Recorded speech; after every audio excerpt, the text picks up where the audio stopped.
have the opportunity to travel out of state, and when you introduce yourself as somebody who works for a government organization and a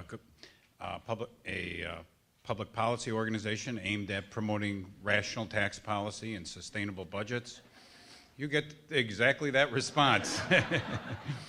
The only thing missing from Senator Garrett's introduction was, "You're doing a hell of a job, Brownie. Keep at it."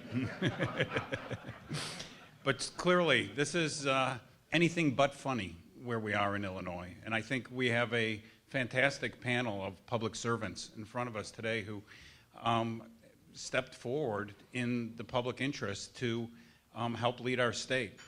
This is something that, not having a budget for 8 months is really, it's not just uncharted territory for Illinois, it's uncharted territory for the whole country.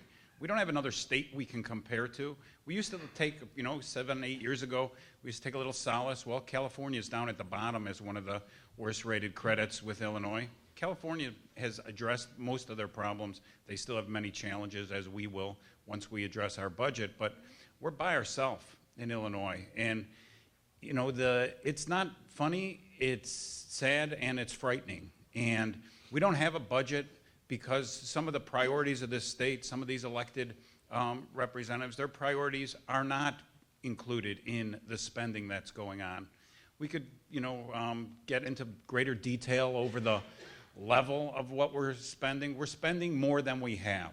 We're spending more and not funding higher education. We're spending more and we're not funding mental health services. We're not making any investments. It is not a budget that we have in Illinois. Both sides of the aisle, the governor, the administration, have to come together for the sake of the state of Illinois.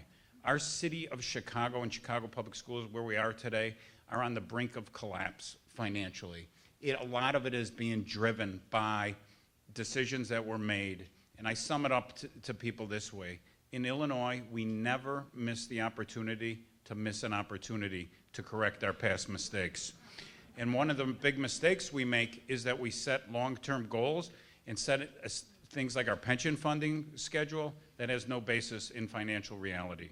We're spending more than we're taking in. We have $3.5 billion gap in the 17 budget.